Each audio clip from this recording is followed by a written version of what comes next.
Graças a Deus, meus queridos. Graça e paz. Estamos muito felizes por mais um domingo estarmos reunidos, embora hoje levássemos assim com um choque. Já estávamos habituados a ter assim a casa cheia e hoje com o pessoal de férias a gente parece que era já lá atrás, não é? Quando éramos bem poucos. Ok? Mas é isso mesmo. Faz parte também as férias e os nossos queridos irmãos poderem ter um tempo de refrigério e de descanso também.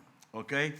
Muito bem, então, como acho que normalmente nós fazemos em agosto, se não fazemos, eu acho que fazemos, eu vou interromper o estudo da segunda carta a Timóteo, para que depois, quando a igreja estiver reunida, no mês de setembro, nós retomaremos, está bem? E vamos usar a segunda carta de Pedro para falarmos sobre o crescimento no conhecimento de Deus, tendo em vista a maturidade na nossa vida. Amém? Então, nós, como vocês têm aí no folheto de culto, no boletim de culto, a leitura que nós vamos fazer e o texto bíblico que nós vamos fazer neste domingo, talvez eu não vou falar até os 11 versículos, mas vamos começar por aí, indo por aí, está bem? Pode ser, meus irmãos? Então, vamos fazer isso e vamos, desde já, iniciar com a leitura dos primeiros 11 versículos da segunda carta de Pedro. Uma carta um pouco... Só no século III é que ela foi reconhecida no cânon. Havia algumas dificuldades. Talvez a carta mais difícil de ser reconhecida, muitos punham em dúvida se tinha sido o apóstolo Pedro a escrevê-la ou inclusive a ditá-la. Muitos dizem que muitos estavam com dificuldades em aceitar isso, porque ela é bem diferente da primeira carta. A primeira carta talvez foi Silas a escrevê-la, Pedro ditava e Silas escrevia, e Silas era um homem com algumas capacidades, e ele escreveu num grego bem mais refinado. A segunda carta, talvez ele usou outro escritor, e é um grego bem diferente, e então grande dificuldade em só 200 anos depois, não é? No ano 200 depois de Cristo, esta carta foi aceita no cânon. Muito bem, vamos fazer então a leitura. Isto não quer dizer que nós hoje tenhamos que ter algumas dúvidas, entendem isso? Ok? Senão ela não estaria. Mas isso só quer dizer que não é qualquer livro que faz parte do cânon, que faz parte da Bíblia, não é? Foi passando muito tempo, muita pesquisa, muito estudo, não é? Em que, agora não me lembro o concílio, mas em que esta carta foi aceita como outras, ok? Está bem, meus amados? Então não fica, se calhar não vamos acreditar muito, se calhar. Não é isso, está bem? Não é nada disso, ok? Antes, pelo contrário. Não é? Está bom? Vamos fazer a leitura então dos primeiros 11 versículos do capítulo 1. Diz-nos assim a palavra do Senhor. Simão Pedro, servo e apóstolo de Jesus Cristo, aos que conosco obtiveram fé igualmente preciosa na justiça do nosso Deus e Salvador Jesus Cristo. Graça e paz vos sejam multiplicadas no pleno conhecimento de Deus e de Jesus, nosso Senhor, visto como pelo seu divino poder nos têm sido doadas todas as coisas que conduzem à vida e à piedade, pelo conhecimento completo daquele que nos chamou para a sua própria glória e virtude, pelas quais nos têm sido doadas as suas preciosas e muito grandes promessas, para que por elas vos torneis coparticipantes da natureza divina, livrando-vos da corrupção das paixões que há no mundo.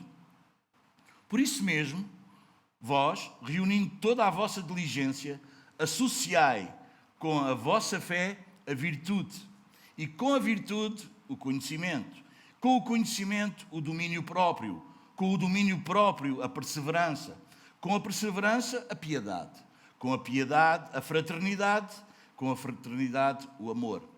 Porque estas coisas, existindo em vós e em vós aumentando, fazem com que não sejais nem inativos, nem infrutuosos no pleno conhecimento de nosso Senhor Jesus Cristo. Pois aquele a quem estas coisas não estão presentes é cego, vendo só o que está perto, esquecido da purificação dos seus pecados de outrora. Por isso, irmãos, procurai com diligência cada vez maior confirmar a vossa vocação e eleição, porquanto, procedendo assim, não tropeçareis em tempo algum, pois desta maneira é que vos será amplamente suprida a entrada no reino eterno de nosso Senhor e Salvador, Jesus Cristo. Amém. Amém. Vamos orar, meus queridos. Mais uma vez, fecha os teus olhos. Pai bendito, nós mais uma vez levantamos a nossa voz para Ti, para Te agradecermos em primeiro lugar quem Tu és. Obrigado. Obrigado, Senhor, porque nos deste o Teu Filho. Obrigado, Senhor, porque nos deste a vida eterna. Obrigado, Senhor, porque em Cristo alcançamos a fé preciosa, alcançamos o perdão dos nossos pecados, alcançamos a salvação. Obrigado, Senhor, porque nos colocaste na Tua igreja. Obrigado porque até ao dia de hoje tens preservado a Tua palavra e ainda hoje, depois de tantos anos, a podemos ler, podemos ter nas nossas mãos e mais do que isso, tê-la nos nossos corações. Muito e muito obrigado, Senhor. Ajuda-me nesta manhã mais uma vez, junto com o Teu povo, Senhor, a retermos o que Tu queres que retenhamos nesta manhã da Tua parte. Queremos ouvir a Tua voz e não queremos porque é um hábito, queremos porque é uma necessidade. Precisamos que fales connosco. Senhor, faz-te presente neste lugar. Ajuda-me, Senhor, ao expor a Tua palavra. Enche-me, renova-me pelo poder do Teu Espírito e guarda-me fiel à Tua palavra, Senhor, que ao expô-la à Tua igreja, Senhor, a Tua igreja possa ser edificada, não só a estes que se fazem presentes neste lugar, mas também a todos aqueles que ouvirão esta gravação. Nós Te pedimos, agradecidos em Cristo Jesus, o nosso Senhor. Amém. Muito bem, meus queridos, podem ficar sentados.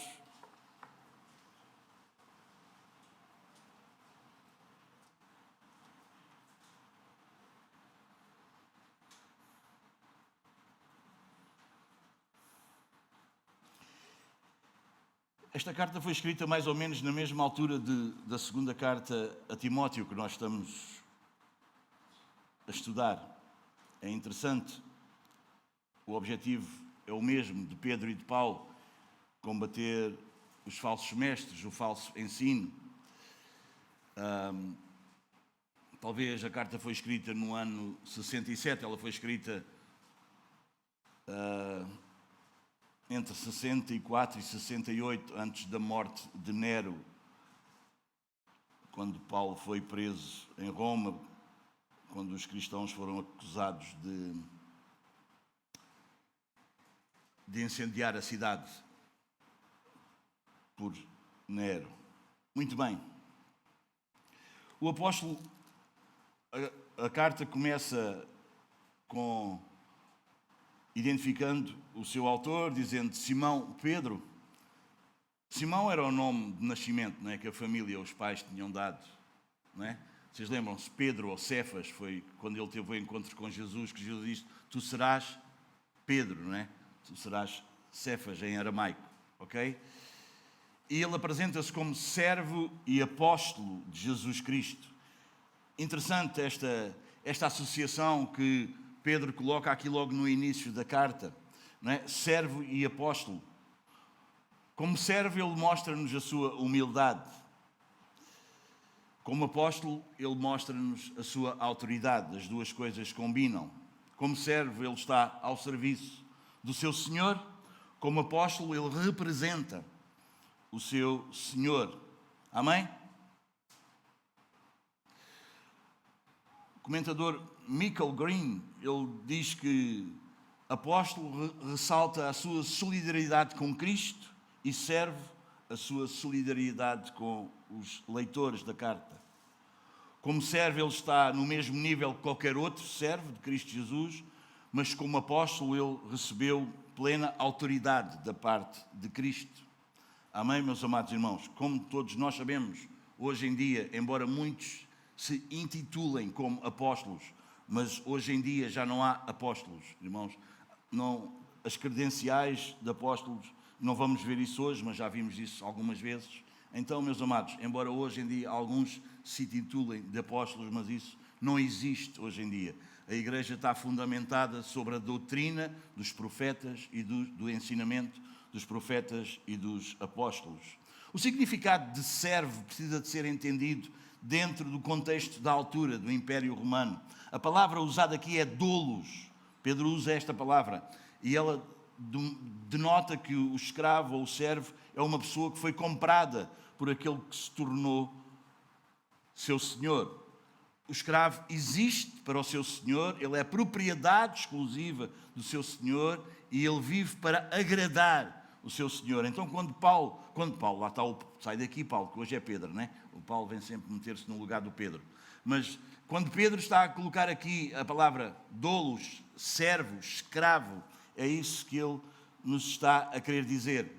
E a nós, hoje em dia, e naquele tempo, aos irmãos, que ele não vai dizer de onde são, provavelmente eles são, o alvo dele é os mesmos irmãos da primeira carta, os que estavam dispersos, mas é interessante que ele aqui não está muito preocupado, ele não quer dar ênfase aonde é que eles estão, porque o que ele queria ressaltar é quem eles eram e a ligação e a comunhão que ele tinha com eles. E ele diz, aos que conosco obtiveram fé igualmente preciosa.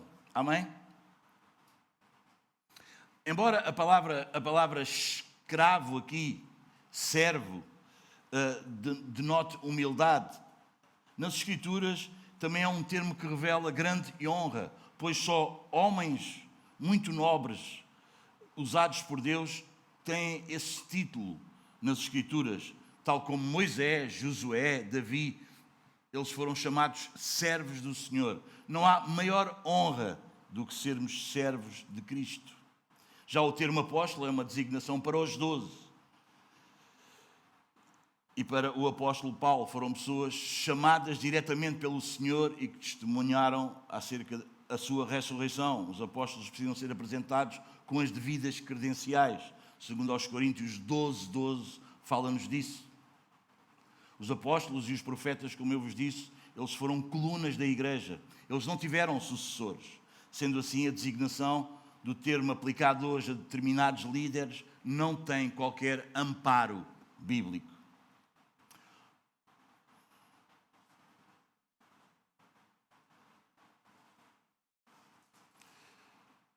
Nesta carta, Pedro vai definir os seus destinatários apenas como crentes que obtiveram essa fé preciosa na justiça de Cristo, nosso Deus e Salvador.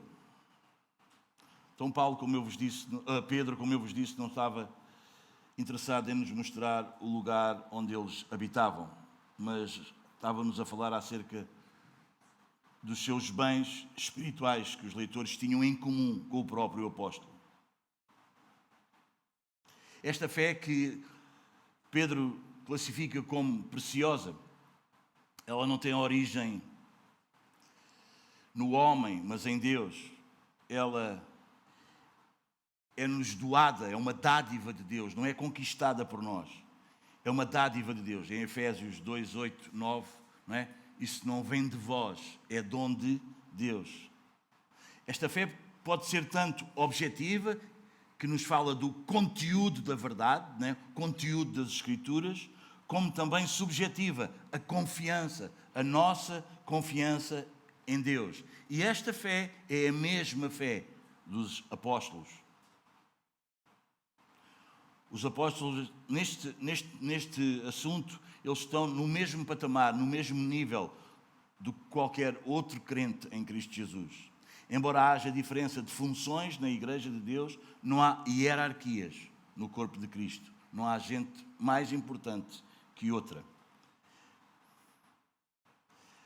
A fé é a confiança que traz a salvação ao ser humano quando este agarra a mão de Deus, que para ele foi estendida. A fé é a capacidade dada por Deus de confiar nele, disponível igualmente tanto a judeus como a gentios, apóstolos ou cristãos, até aos dias de hoje.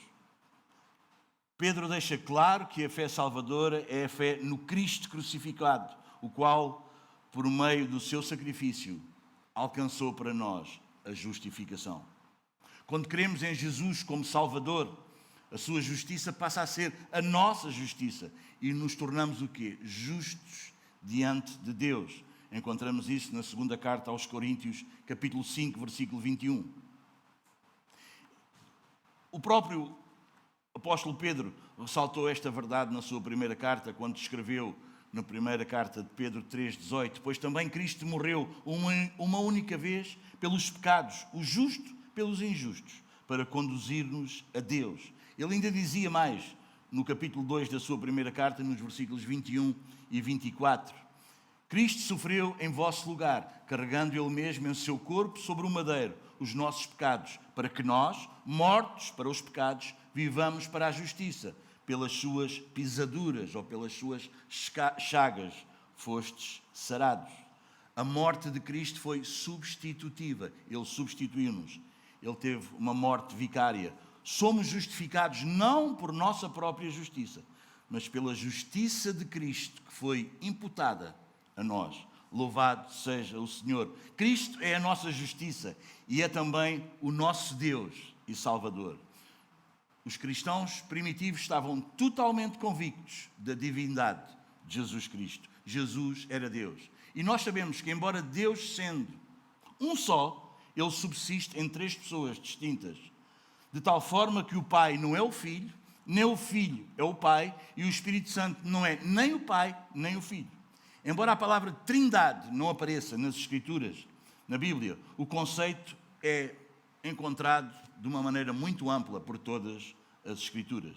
Bom, vamos ver a saudação de Pedro. Graça e paz vos sejam multiplicadas. Vemos no versículo 2. No pleno conhecimento de Deus e de Jesus Cristo, o nosso Senhor. Graça e paz era a maneira mais usada, mais comum dos apóstolos saudarem a igreja, saudarem os crentes.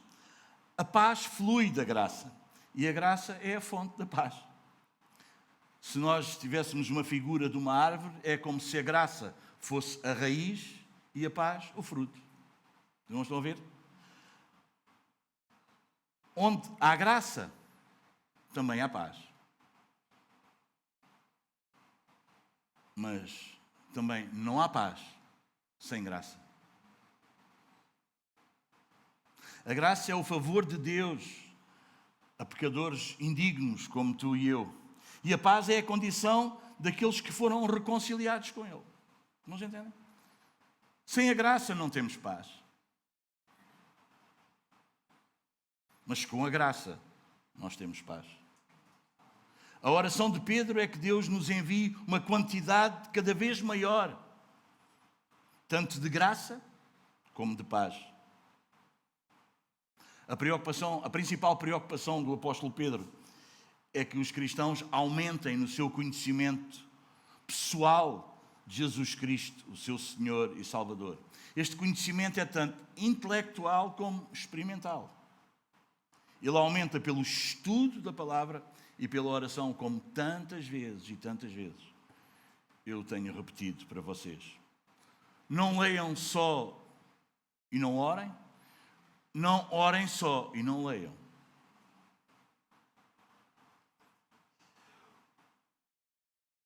O conhecimento de Deus é uma das principais ênfases nesta carta. Porque Pedro, tal como Paulo, que nós vimos estudando, eles estão principalmente preocupados com os falsos mestres.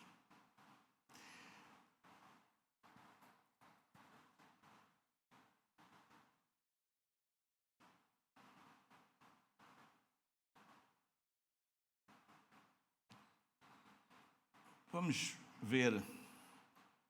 O que Pedro defende é que ninguém pode conhecer a Deus, ninguém pode chegar a Deus, ninguém pode ver o Pai, a não ser que olhemos para Jesus. E olhemos para Jesus, não um Jesus imaginário, mas um Jesus que nós encontramos descrito nas Escrituras, meus amados irmãos.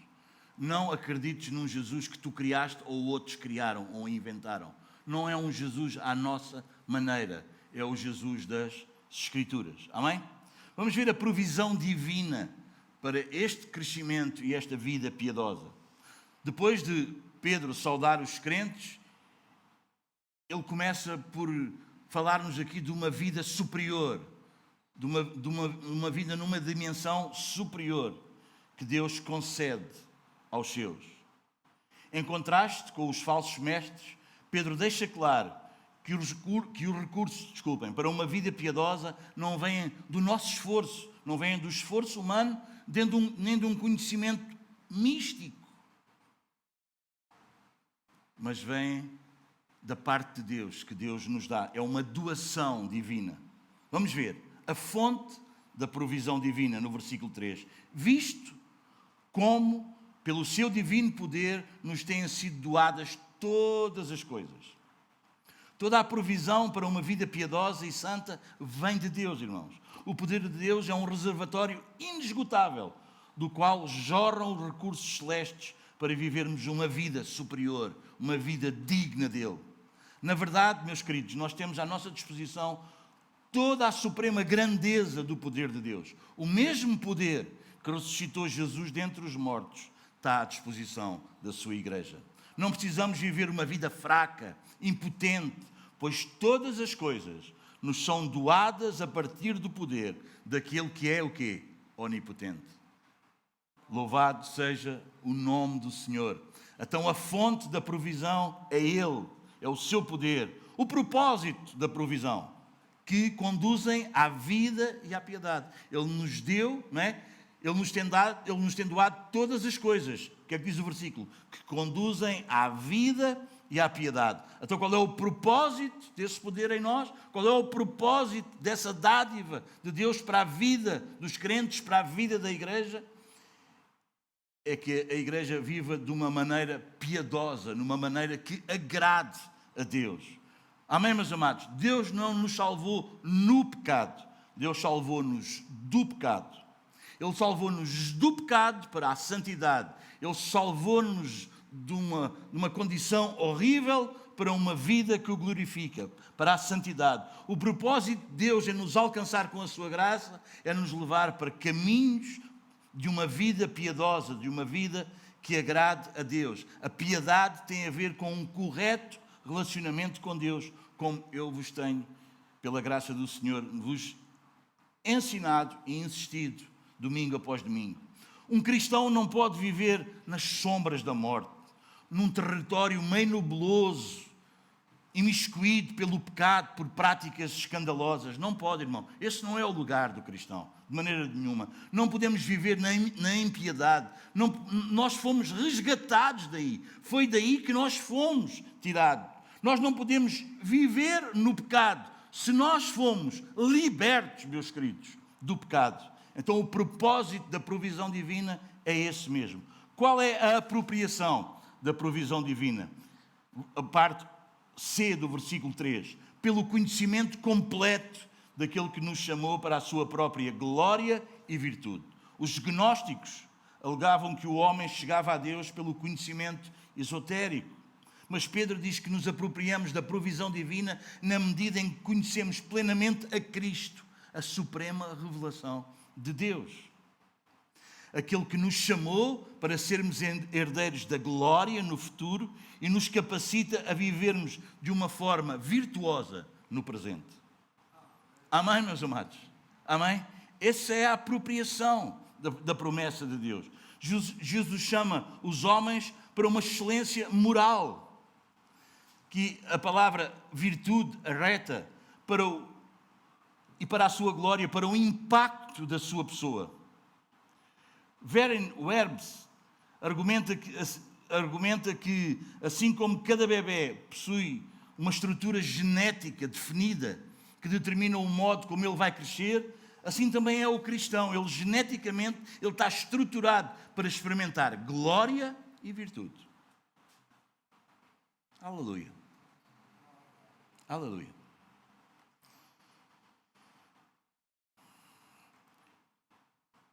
Em segundo, aqui no versículo 3 e 5, na segunda carta de Pedro, a palavra grega usada é epignosis, em vez de gnosis, para falar sobre o conhecimento.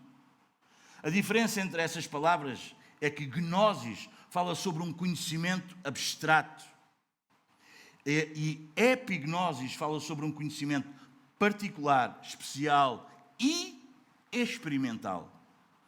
Envolve experiência.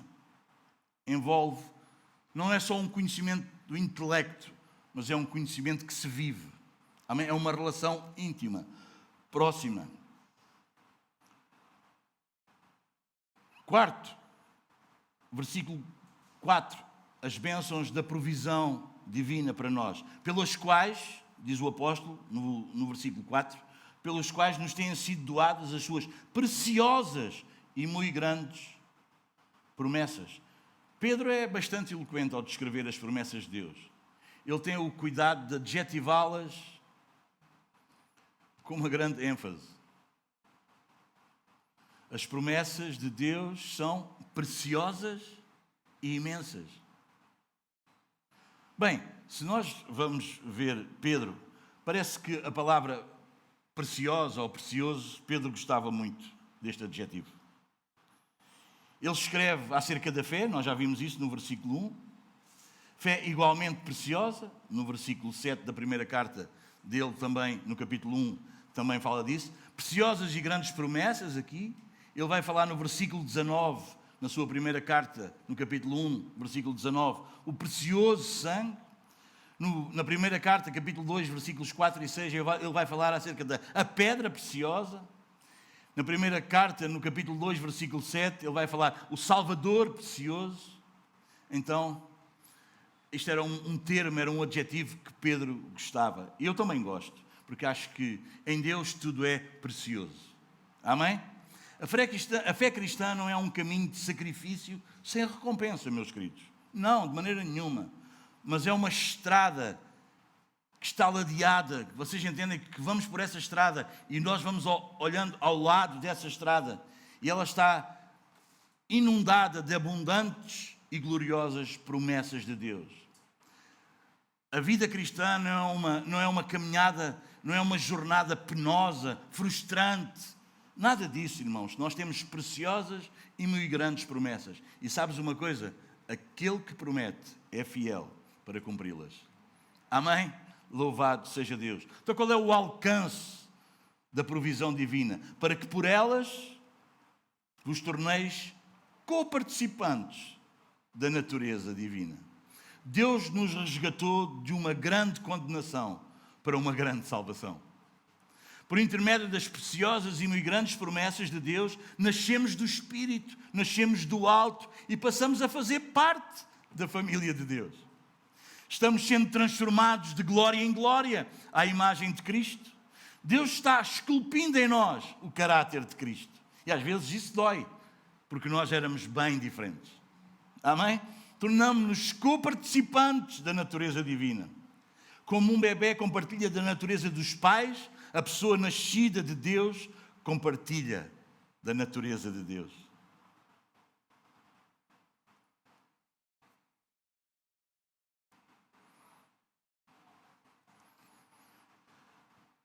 É incrível, irmãos. É como se nós estivéssemos ido à sala de um tribunal para sermos julgados. E qual era o nosso julgamento? Éramos absolvidos ou éramos condenados? Não é? Imagina, vamos a um tribunal, presentes a um juiz, e a nossa condição era de... Mas o juiz, sabe o que é que faz? O que é que ele faz? O que é que o juiz faz? Vejam lá, seus irmãos. Imaginem. Para mim, esta imagem é linda. Nós estamos lá, diante do juiz, no tribunal. E nós sabemos bem, a sentença vai ser condenação. Mas o que é que o juiz faz? O que é que o juiz fez? Hã? Não percebi. Digam lá. Hã?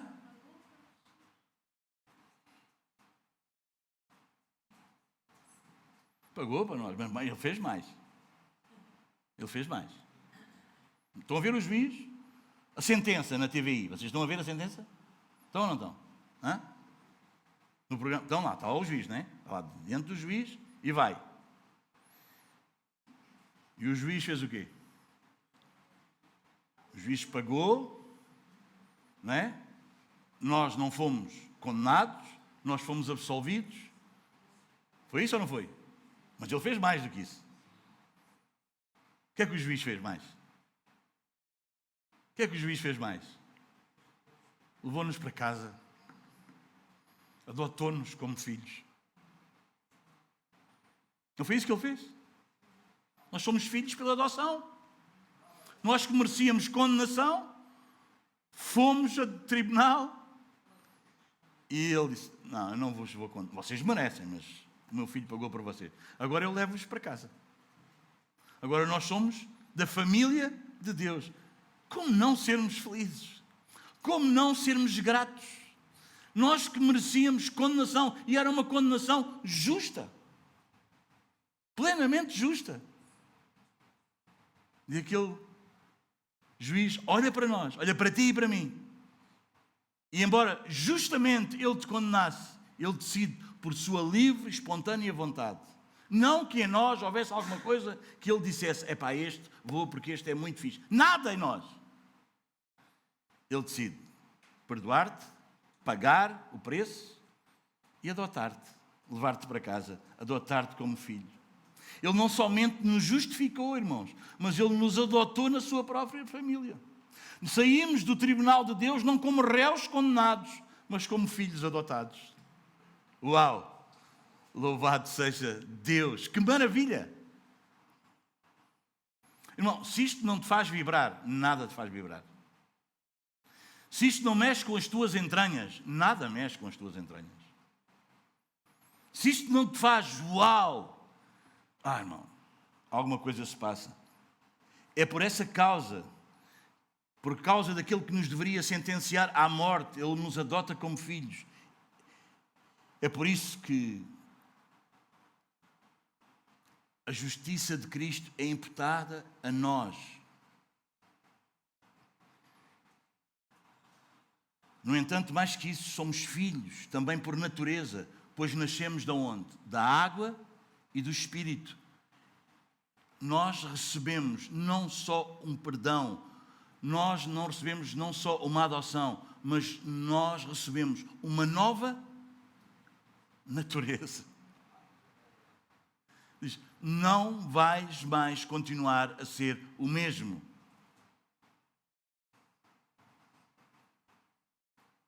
Recebemos uma nova natureza, um novo coração. Nós antes tínhamos um coração de pedra, insensível.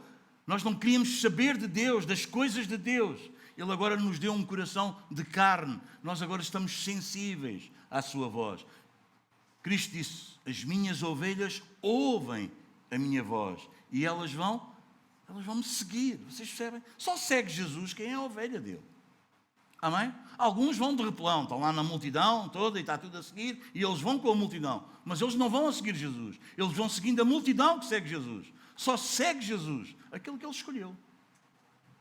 Porque esses ouvem a voz dele. É mais do que o ruído de uma multidão seguindo um guia. Eles ouvem a voz. Amém? Uma solene advertência. Bem, para terminar aqui, temos agora não apenas o nome do nosso Pai, mas também a sua natureza, o seu caráter, a sua semelhança. Louvado seja Deus.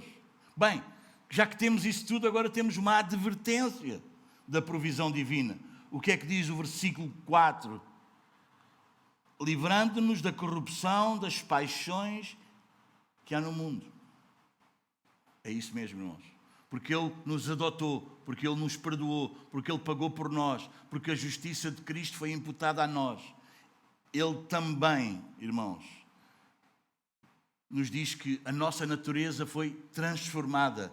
A salvação, irmão, não é salvo quem acredita em Jesus. Tiago diz, os demónios também creem e tremem. Vocês entendem? Há uma grande diferença em quem crê em Jesus e quem obedece a Jesus. Vocês entendem, irmão? Não se confundam. Há igrejas cheias de gente que crê em Jesus, mas não obedecem a Jesus. E uma grande evidência daqueles que são salvos e daqueles que são a igreja que Jesus vai vir buscar é aqueles que obedecem a Jesus. Não estou a dizer que são perfeitos, mas estou a dizer que são aqueles que obedecem a Jesus. Há uma grande diferença. Há uma grande diferença. Cuidado, irmão. Cuidado. Cuidado. A salvação implica um romper, um abandonar com a velha vida de pecado. As paixões do mundo corrompem, mas a obra de Deus em nós nos santifica, nos limpa, nos separa para Ele. Amém? A natureza determina o nosso desejo, irmãos. Nós temos uma nova natureza. E a natureza que nós temos agora, ela é demonstrada, ela vê-se nos nossos desejos. O porco quer chafurdar na lama. O cão é capaz de vomitar e comer o vómito que vomitou. Faz parte da natureza deles. Mas a ovelha, irmãos, a ovelha só come pasto verdejante. Vocês conhecem aquelas pessoas que estão na igreja um tempo, anos e anos, e depois voltam à mesma coisa?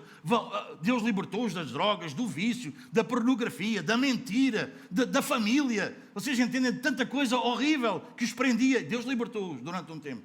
Eles andaram ali e depois eles voltam. Vocês entendem? Eles vão, a natureza deles não mudou. Eles voltam ao mesmo, eles voltam à mesma condição. A natureza determina o nosso desejo.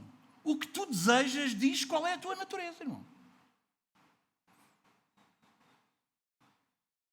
Amém? O que é que tu desejas quando tu não és obrigado a nada? Para onde é que tu queres ir? Onde é que tu queres estar? No que é que tu pensas? O que é que enche o teu coração? A natureza determina o desejo. O porco volta para lá. Dás um banho ao porco. Assim no jardim tinha uma porca, né? Ela até levava à televisão, dava banho. Mas se ela largar aquela porca, a porca vai para o chiqueiro na mesma. O cão, irmão, o cão é capaz de comer, come, vomita, e depois ele é capaz de comer o vómito como se aquilo fosse uma comida, irmão. E há pessoas, porque a sua natureza não foi transformada, irmãos, que elas vão e elas voltam lá. E elas voltam para a lama. E elas voltam a fazer as mesmas coisas que faziam no passado. E elas voltam a alimentar-se das mesmas coisas que elas faziam no passado. Porquê é que isso acontece? Porque a sua natureza não foi transformada. Mas nós não fomos só perdoados, nós não fomos só adotados. Nós agora somos da família de Deus, não só por adoção, mas Ele também nos deu uma nova natureza. E essa é a evidência da igreja verdadeira. De um crente verdadeiro. Amém, meus amados? A natureza também determina o quê? O comportamento. As águias voam. Não é? Os golfinhos, por exemplo, nadam. Porquê? Porque é próprio da sua natureza. A natureza também determina não só o nosso desejo, como também o nosso comportamento. Faz parte da natureza. E há gente que tenta, mesmo na igreja, porque se reúne ao domingo, porque se reúne com um grupo de crentes e o seu comportamento continua. Mas sabes, eu não queria. Não, irmão, a natureza muda o comportamento. A natureza muda o comportamento. Não dá para tu dizeres que tens uma nova natureza e tu continuas com o mesmo comportamento, com o mesmo desejo, com o mesmo comportamento. Não pode, é impossível. A nossa natureza determina, inclusive, a escolha do meio ambiente onde nós estamos. Onde nós gostamos de estar, onde é o nosso habitat. Não entendem? Os esquilos vivem onde? Nas árvores. Não é? As toupeiras, debaixo da terra. Está tudo bem, cada um está no seu meio ambiente, porque a natureza também determina o meio ambiente onde nós... Vocês entendem, irmãos? Há gente que diz que nasceu de novo, mas ela não quer estar com os irmãos na igreja. Ela não tem prazer nenhum em estar. Ela vem ao culto, ela consome as mensagens, mas ela não convive, ela não vive, ela não tem comunhão com a igreja. Não é um ambiente onde ela quer estar, não é um ambiente onde ela se dá, não é um ambiente onde... Não, ela não convive, ela não tem um relacionamento. Não é esse o ambiente dela. É um consumidor de igreja, um consumidor de pregações, um consumidor de... Alguns nem já vêm à igreja, alguns ouvem só no YouTube. Não querem o meio ambiente, a nossa natureza também determina, também demonstra o meio ambiente onde nós estamos. Onde é que tu te sentes em casa? Percebes? Onde é que tu te sentes em casa? Onde é que tu queres estar? Com quem é que tu queres estar? Qual é o ambiente? Há gente que na igreja fica todo, vocês entendem? E não é um temor de Deus e reverência, é só não tem à vontade. Se nós os virmos noutro lugar, na igreja, aquilo tudo, porque não é o ambiente dela. Não é, ela não tem à vontade, não confia. Quer dizer, não confia nos outros, ela não se confia aos outros. Porque ela sabe que a sua natureza, se os outros souberem quem é, como é que vai ser? Então a natureza, irmãos, também determina o ambiente. A natureza também determina outra coisa importante, a associação. Os leões andam em bandos, as ovelhas em rebanhos, os peixes em cardumes. Vocês já viram os leões andarem junto de um cardume de peixes? Já viram? Não é perfeitamente natural. A Gina diz que gosta de ver aqueles programas. Já viste, Gina, naqueles programas da televisão que dá dos animais, está lá os leões no meio dos cardumes, não está? Com quem eu me associo. Isso mostra a minha natureza. Vocês entendem? Quando nós começamos a ver que começam a andar afastados, aquele crente começa a andar, já não quer, não posso, não dá, hoje não estou, hoje não sei o quê, não vai, oi, o alerta. Um alerta. E um alerta que não deve ser só para o pastor, irmão. Um alerta que deve ser para todos os irmãos, para nós ajudarmos uns aos outros. O que é que se passa contigo? Vocês entendem? Estamos numa festa, é o primeiro a sair. Estamos no culto, é sempre o primeiro a sair. Tem umas boas desculpas, sempre. Vocês sabem que a nossa velha natureza arranja boas desculpas. A nova natureza confessa pecados.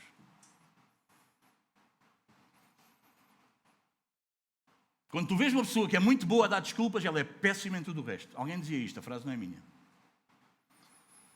É sempre boa nas desculpas. E desculpas, nada a apontar, porque é uma desculpa com todo...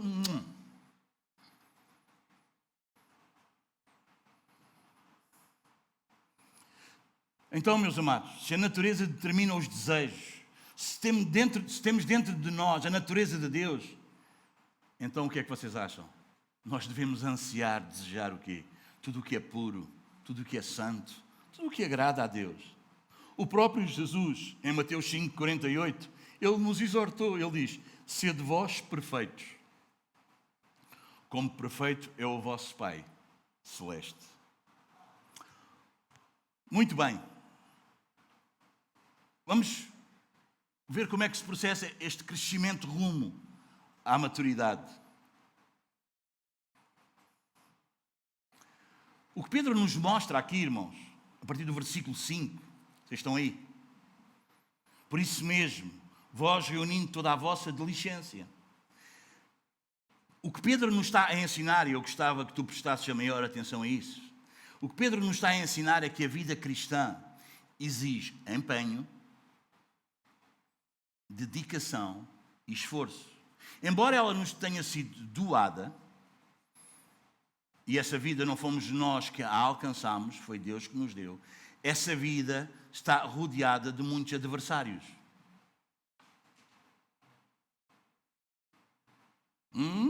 Sim, muitos.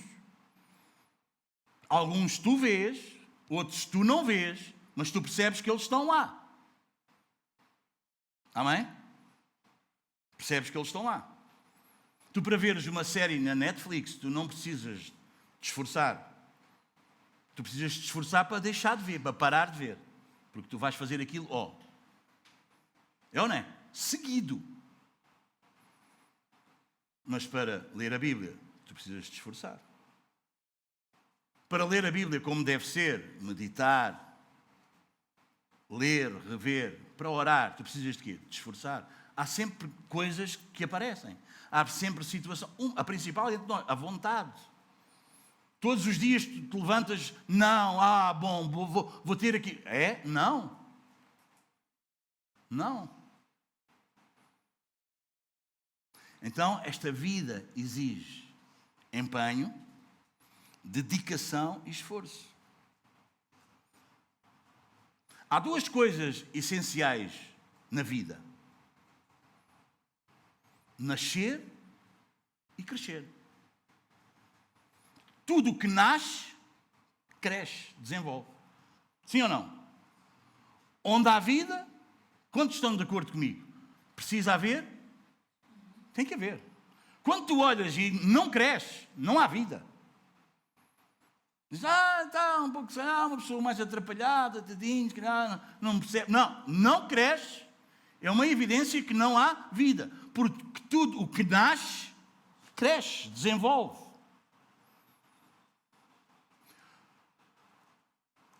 Michael Green, ele tem razão quando ele diz, eu vou citar, a falta de crescimento espiritual é um sinal de morte espiritual.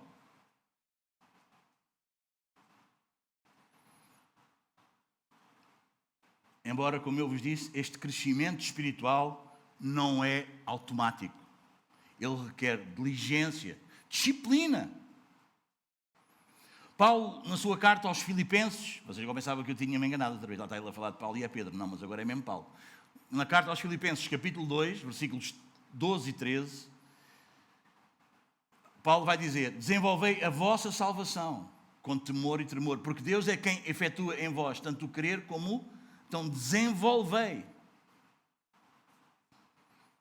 É preciso desenvolver, é preciso desembrulhar.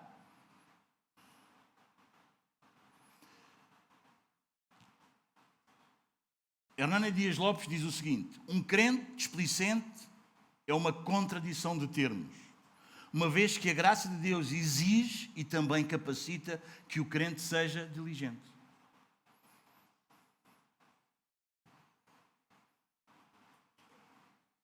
Não é? Mas é um bocadinho displicente. Isso é uma contradição.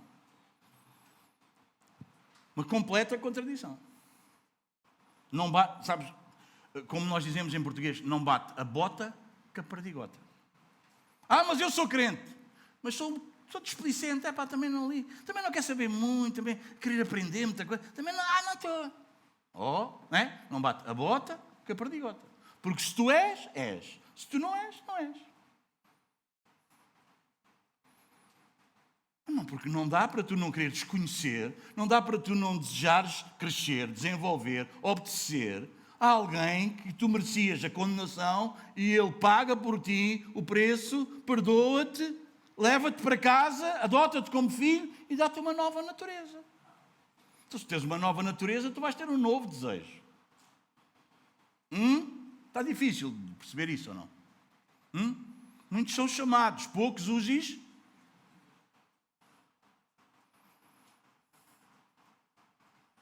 Quais são os instrumentos divinos para nos levar a este crescimento espiritual? Pedro selecionou aqui uma lista de virtudes que devem ser encontradas numa vida cristã sadia, saudável. E é interessante que cada virtude dá origem à próxima, à seguinte. Vocês entendem? Ele não só... Presta atenção a isso. E não só cada virtude dá origem à outra, que vem a seguir, como facilita a outra a entrar, a encaixar-se. Percebes isso? Não é? Cada virtude dá origem a outra, que vem a seguir, mas vocês entendem? Já alguém construiu um Lego, não é? Uma peça, aquilo cabe, ou um puzzle, não é? A peça, se não for aquela, não consegues encaixar. Então, cada virtude aqui, todas elas são importantes para termos uma vida cristã, uma vida piedosa, uma vida sadia, uma vida que agrada ao nosso Senhor, mas cada virtude vai dando o encaixe, né? A posição certa para a outra se encaixar. Em primeiro lugar, o que é que vem? Claro, a fé. Associai à vossa fé a virtude. A palavra aqui, irmãos, associai, vem do grego epichoregein. Não sei se é bem assim que se diz, mas epichoregein. Pelo menos é assim que se lê. É a palavra associai. Esta palavra é fascinante por causa do quê? Ela demonstra-nos uma metáfora tirada dos festivais em Atenas, de drama, em que as pessoas ricas de posses da altura, chamados os chóregos, o que é que eles faziam? Eles pagavam, não é? Eles pagavam, eles investiam dinheiro para eles terem os elementos do coro, os elementos que faziam aquelas dramatizações, eles pagavam, não é? Para que eles pudessem financiar aquelas festas,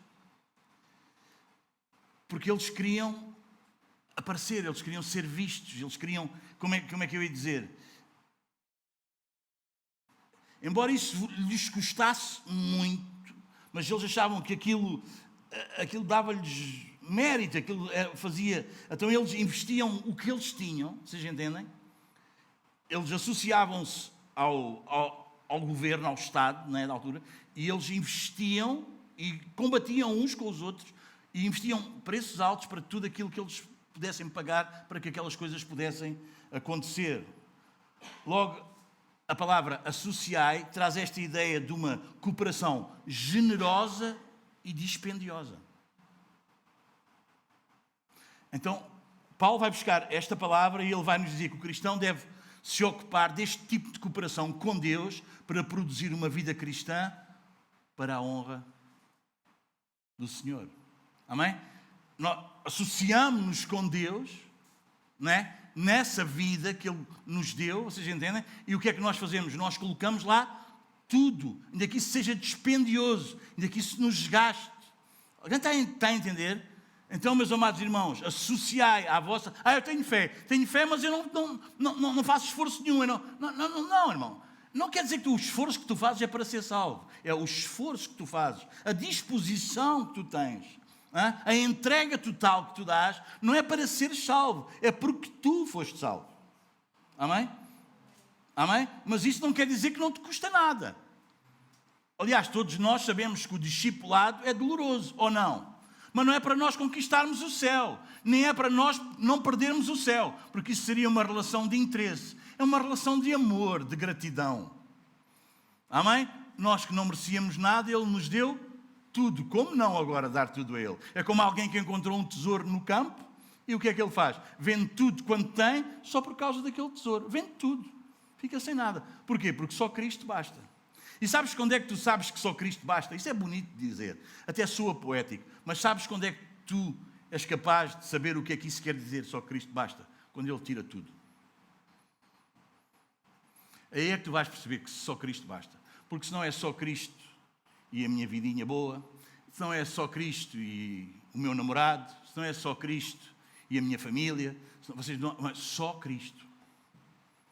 Só Cristo. E sabes uma coisa? Cristo não é só tudo o que tu necessitas. Cristo é tudo o que tu tens. Fora de Cristo, não há nada. Guarda isto. Cristo não é só tudo o que tu necessitas.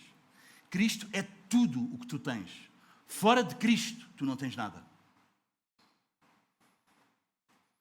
Então não uses Cristo para suprir a tua necessidade. Porque Cristo é tudo o que tu tens. Sim, Ele também é tudo o que tu necessitas, e eu. Mas é mais do que isso. Cristo é tudo o que nós temos. Fora dele, não há nada. Queres arriscar perder Cristo? Queres arriscar não ter Cristo? Diz-me tu, responde-me tu. Amém, meus amados? Amém? Pedro começa a lista com a fé. Fé é a pedra fundamental sobre a qual estão erigidas todas as colunas da vida cristã. Todas essas virtudes são inalcançáveis, a menos que tenhamos dado o passo inicial, qual? A fé. Sem fé não há virtudes. Amém? O crente é salvo pela fé, vive pela fé, vence pela fé, caminha de fé em fé. A fé não vence só, ela é acompanhada pela virtude. A virtude tem a ver com a excelência. É por isso que a vida cristã, como eu vos tenho dito, tem de refletir a excelência do caráter de Cristo. Amém, meus amados? Nosso alvo, qual é o nosso alvo? Qual é o nosso propósito? É chegarmos à estatura completa de Cristo, à semelhança do Filho de Deus, o homem perfeito e excelente. Um crente verdadeiro, um filho de Deus, não vive uma vida medíocre, não crê no médio, não é isto basta, para que mais? Não, irmão, não é um médio crê, não é um medíocre, não é aquele que crê no médio. Chega, é só um bocadinho para eu não ir parar ao inferno. Para que mais? Para que aprofundar nas escrituras? Para que estudar? Para que estar em todos os cultos? Para que estudar as escrituras? Para que nada, basta, pronto. Não, isso é alguém que crê no médio, é um medíocre, é um médio crê. Não vivas uma vida medíocre, vive uma vida de excelência, porque isso é que está de acordo com a natureza que Deus te deu. A excelência, qual é a excelência? É como a doutrina da prosperidade, é de seres rico, é teres casa, é teres carro, é ter uma família perfeita, fantástica, é em vez de seres empregado, és patrão, é em vez de andares de autocarro ou de comboio, teres um carro. Não, irmão, não é nada disso. Sabes qual é a vida excelente? Sabes qual é a excelência da vida? Cristo!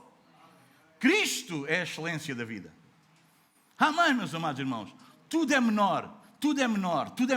E só quem busca as coisas... E quando alguém busca menor, menos que Cristo, revela a sua natureza menor, a sua natureza caída. Quando alguém se alegra com as bênçãos daqui... Lembram-se quando nós estudávamos o Salmo? Lembram-se? O que é que Davi dizia? A minha alegria é muito superior, no Salmo 4, é muito maior do que a deles que se alegram com a colheita do vinho e dos cereais. A minha alegria é muito maior. Claro, irmão, a nossa alegria é muito maior. Nós agora somos filhos de Deus. Nós agora somos da família de Deus. Aleluia! Amém! A virtude cristã não consiste em ilustrar, em fazer brilhar as qualidades humanas, por melhores que elas sejam. E às vezes eu acho incrível, irmãos, as pessoas serem enganadas, as pessoas serem atraídas, achando que o Evangelho torna a pessoa muito melhor.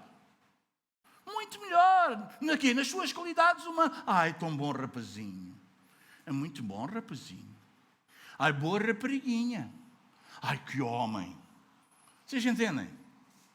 Irmão, quando o homem é exaltado, talvez há pouco de Cristo nele. Vocês entendem, irmãos? Não há grandes homens de Deus. Há homens medíocres que têm um grande Deus. Há homens miseráveis que têm um grande Deus. A excelência da virtude, irmãos, não faz brilhar as qualidades humanas na vida da pessoa. Mas ela faz o quê? O que é que a virtude faz? Ela faz brilhar as qualidades divinas que tornam a pessoa mais semelhante a Cristo.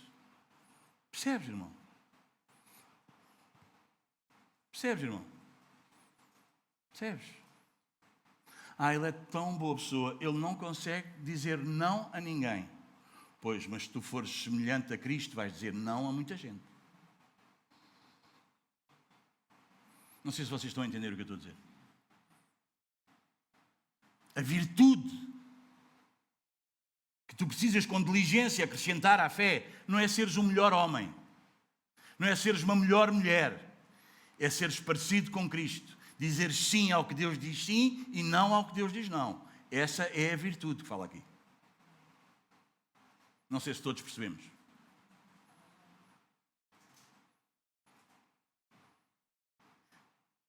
Amém. É por isso que a pior coisa que pode acontecer a pais incrédulos é ter um filho crente. Porque esse filho vai ser tudo o que eles não querem. A gente tem testemunhos vivos aqui na igreja disso. Vocês entendem? A pior coisa para um marido crente, descrente, é ter uma mulher crente. Porque essa mulher crente vai ser tudo o que ele não quer que ela seja.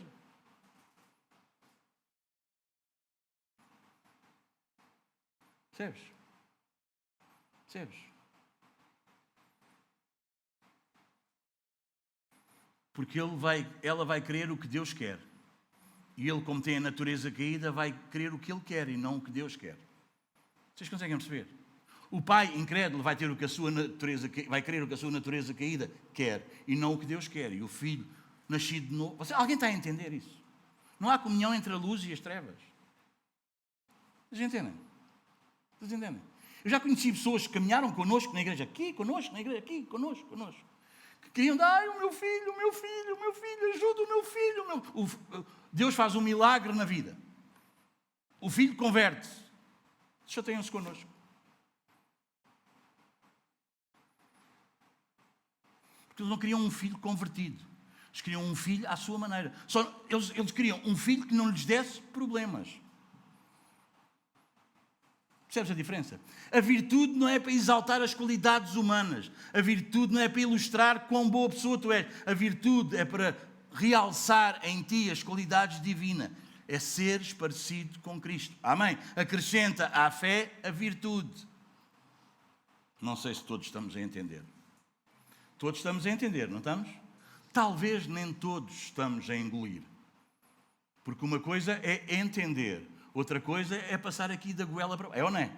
Que aquilo fica aqui a remoer, e engolir, depois é difícil. É ou não é? É ou não é? Nós hoje não cantámos um coro que nós costumamos cantar. Nós dizemos, Senhor, prepara os corações para receber. Não é? Tira a incredulidade. Não é? Pois é. Há fé, e essa fé não só intelectual, mas uma fé prática, de experiência, de intimidade, de comunhão, experiencial. Uma vida com Deus. A virtude. Bom, está aí mesmo uma coisa nos minutos que é para eu não ver quais são os minutos, não é? Que fixe. O relógio hoje está comigo, filho. Ele está mesmo comigo. A gente está-se a despachar. Segundo lugar, a virtude. À virtude, o que é que vamos associar mais? O que é que encaixa agora a seguir, não é? Vem uma, na fé, deu lugar aqui, à virtude. Acham interessante, não é? Encaixa mesmo, não encaixa? Sim, tenho fé, eu creio em Deus. Uau, tem uma nova natureza. Então encaixa mesmo aqui a virtude. Qual virtude? Nós sermos melhores seres humanos. Não. Do quê? Do caráter divino, do caráter de Cristo ser realçado em nós. E agora o que é que encaixa aqui? O conhecimento. Porque este ser divino não é o que nós achamos, é o que ele diz que ele é. Amém? A virtude deve ser associada ao conhecimento. Aqui o epignosis, traduzido por conhecimento, significa um conhecimento pleno ou um conhecimento crescente, que vai estar sempre a crescer. Não é? Nós conhecemos Deus no dia em que o Senhor nos salvou. Conhecemos ou não conhecemos? Naquele dia a gente conheceu Deus. Mas tem crescido esse conhecimento ou não tem? É essa epignosis, esse conhecimento pleno, não é? Nós, nesse dia nós nunca mais vamos esquecer, porque nós conhecemos-lo, e foi plenamente, não foi? Mas esse crescimento esse conhecimento, vai crescendo. Amém? Se refere-se a um conhecimento prático, ao discernimento. Diz que o homem espiritual, quer dizer, o homem nascido de novo, consegue discernir todas as coisas, hein? Tem a ver com a forma, não só a forma, mas a capacidade de lidar de uma forma certa e adequada com a vida. Percebes? Há pessoas que dizem que conhecem a Deus e lidam de uma forma toda atrapalhada com a vida. Ou seja, é um conhecimento meio esquisito, não acha? Também conheço a Deus. Não, conheço. Mas depois eles lidam com a vida de maneira errada. Lidam com a vida de uma maneira nada adequada a um filho ou uma filha de Deus. Nada adequada a uma família cristã. Vocês entendem? Quem olha para aquela família, nem sabe se são cristãos ou não são cristãos. Quem olha para aquela mulher, nem sabe, mas ela é filha de Deus ou não é? Aquele homem, vocês entendem? Aqueles filhos, mas são ou não são? dizem que têm um conhecimento, mas é um conhecimento nada adequado. Não têm uma forma certa nem adequada de viver a vida. Como é que este conhecimento se obtém? Ele é dádiva de Deus, mas nós precisamos fazer algo também para que ele cresça. Ele é exercido. Ele é obtido, desculpem, no exercício prático da bondade.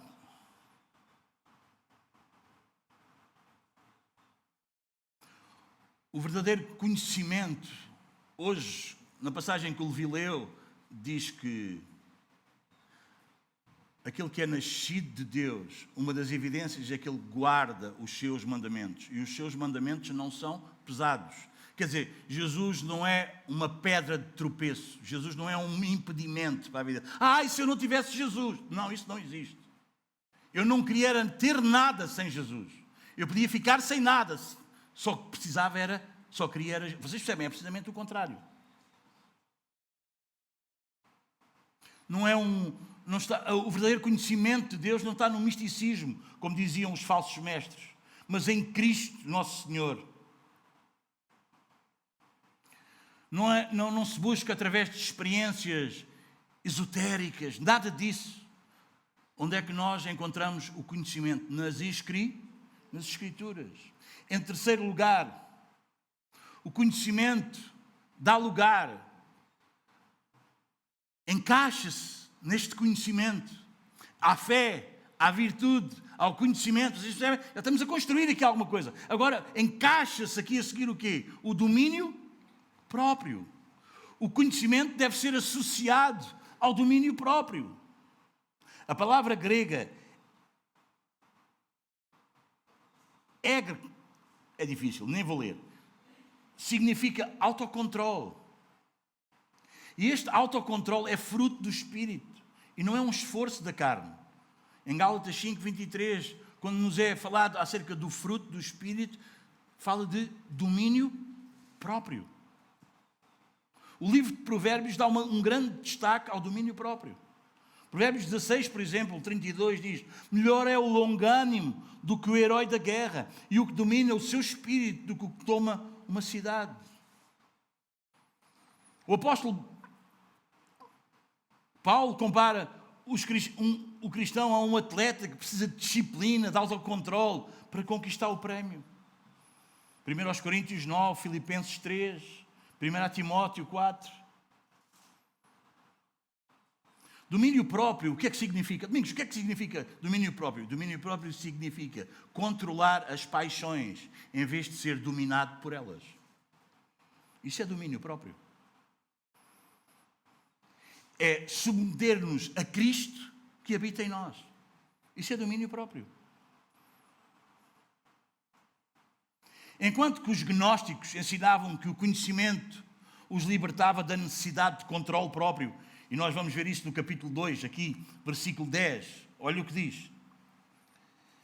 Especialmente aqueles que, seguindo a carne, andam em imundas paixões e menosprezam qualquer governo, atrevidos, arrogantes, não temem difamar autoridades superiores. Capítulo 3, versículo 3. Olha o que diz. Tendo em conta, antes de tudo, que nos últimos dias virão escarnecedores com os seus escárnios, andando segundo as próprias paixões. Não é? Alguém que é controlado, dominado pelo Espírito. Como eu vos tenho dito tantas vezes, irmão, não basta seres habitado pelo Espírito. Precisas ser governado pelo Espírito. Não basta o Espírito habitar em ti. O Espírito manda em ti. O Espírito preside em ti. Ele é o dono do teu coração.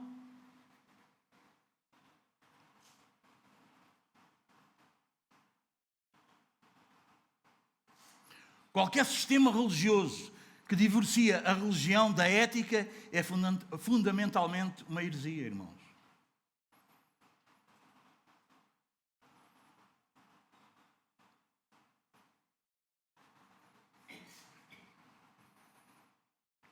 Uma doutrina, um ensino que não te faz mudar de vida é herege.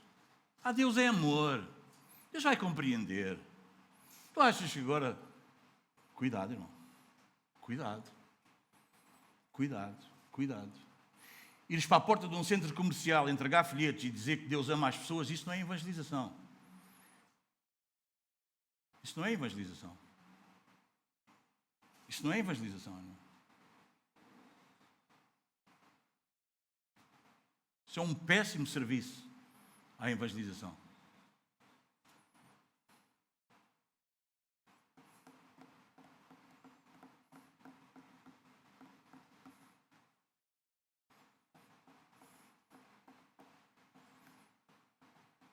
O pecador precisa saber que Deus está irado com ele. Porque Deus não tem comunhão alguma com o pecado. E como é que acontece a reconciliação? Através de Cristo. Tens que pregar o Evangelho. E o Evangelho começa... O Evangelho só é boas notícias quando há a má notícia primeiro. Quando a pessoa tem consciência da condição em que ele se encontra.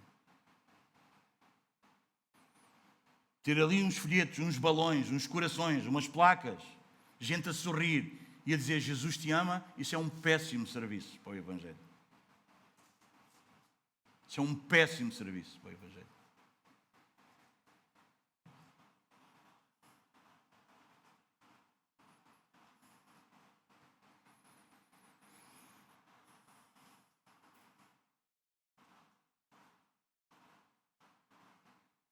O problema de uma heresia da altura e que Pedro está a tratar, que era o gnosticismo, é que eles tinham dois extremos. O ascetismo e a licenciosidade. O que é que isso quer dizer? Ou tu vives num convento separado de tudo e tu és santo. Vocês entendem como a Igreja Católica faz? Diz que eles vão para um convento, metem ali as freiras, os padres, não é? Ali separados, não podem estar ligados ao mundo.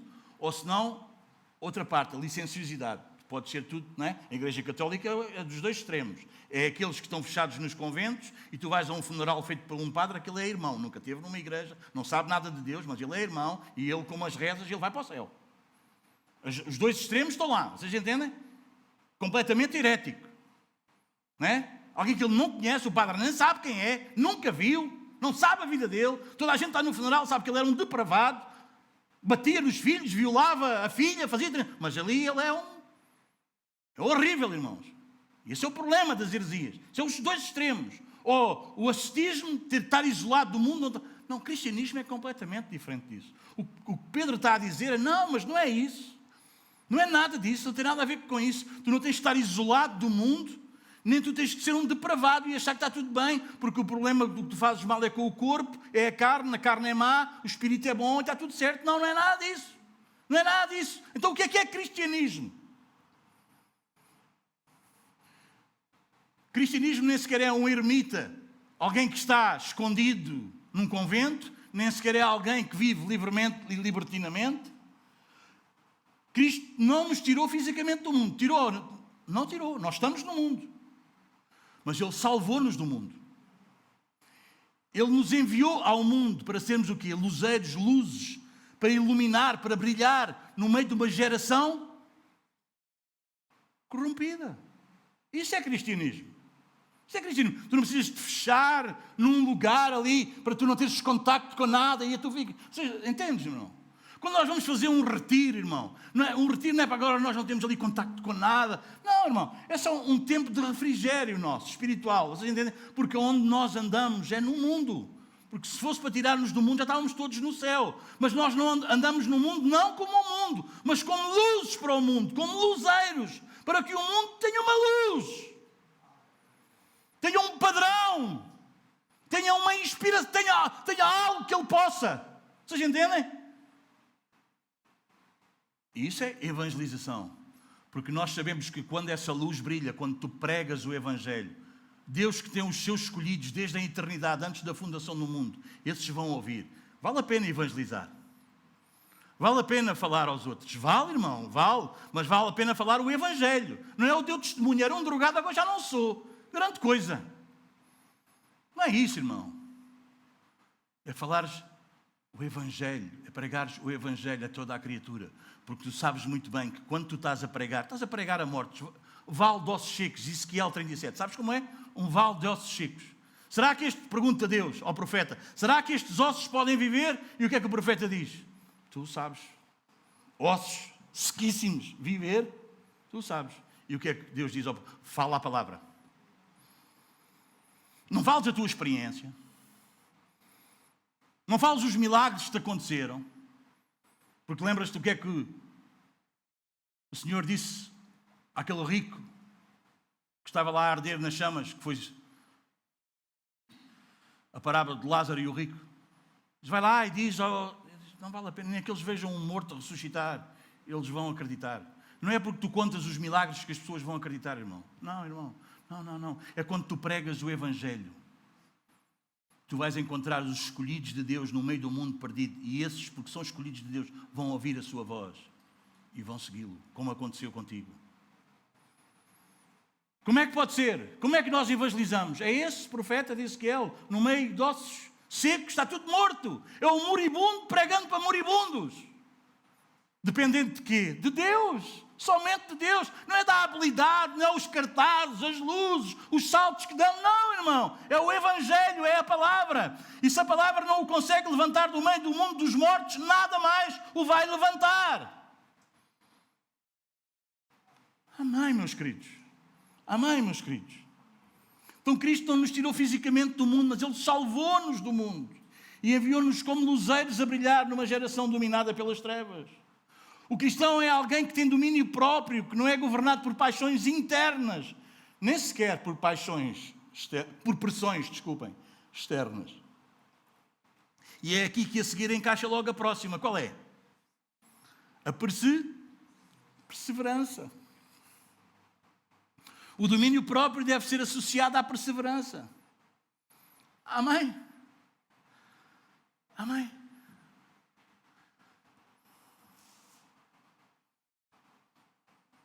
A palavra grega upomone, traduzida por perseverança, significa paciência triunfadora em circunstâncias difíceis. Isso é perseverança.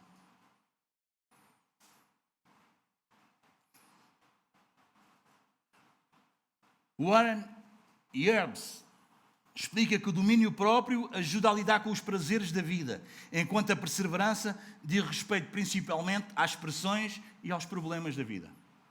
Então encaixa ou não encaixa? Nós temos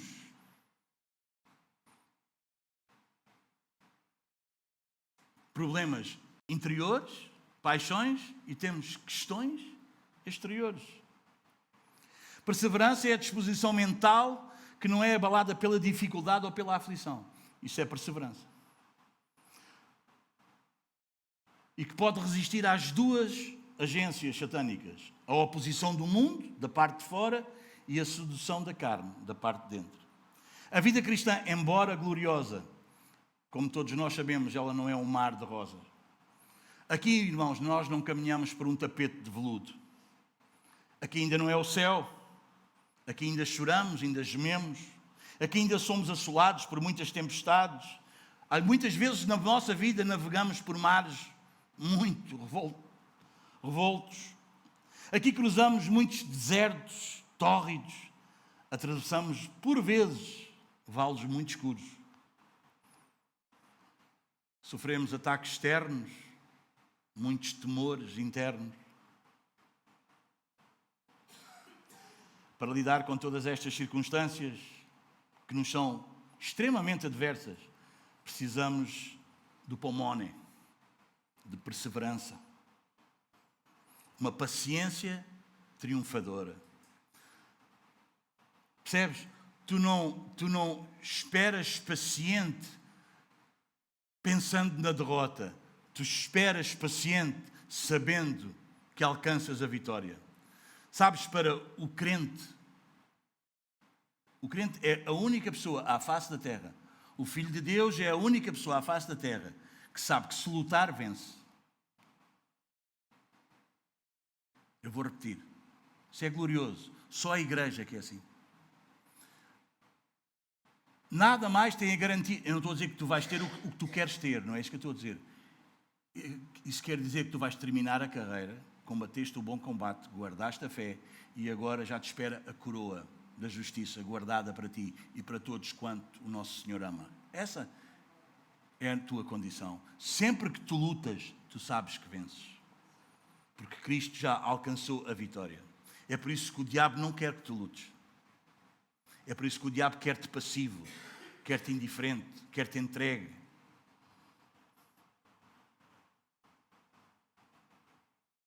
Isto não é tu cerrares os dentes e enfrentar as lutas de vida. Não, não é isso, irmão. Não é isso. É uma paciência que exulta, que se alegra, mesmo no vale. É uma paciência que exulta, mesmo no meio da provação. Lembras-te dos amigos de Daniel? Fornalha aquecida 7 vezes mais. Ele diz, nega, dobra os joelhos. Ele diz, não, agora. Se Deus entender salvar, salva. Se Deus entender não salvar, ficas sabendo que eu não dobro. É isso. Eu vou fazer porque Deus depois vai... Não, isso é um negócio. Isso não é uma nova natureza. Isso é um interesse. Isso é um egoísmo. Isso é velha natureza. Como é que é possível? Eu faço isto, faço tudo e as coisas não mudam. E daí? Tu fazes para as coisas mudarem? Então continua fazendo para as coisas mudarem. Deus é só o meio para um fim que tu queres alcançar? Deus não é a finalidade? Não é tudo para Deus? Deus é só um meio para tu alcançares o... então tu estás a servir o teu eu e não a Ele. Tu não és um escravo de Cristo, tu és um escravo do diabo. Amém? O cristão é aquele que é capaz de temperar as lágrimas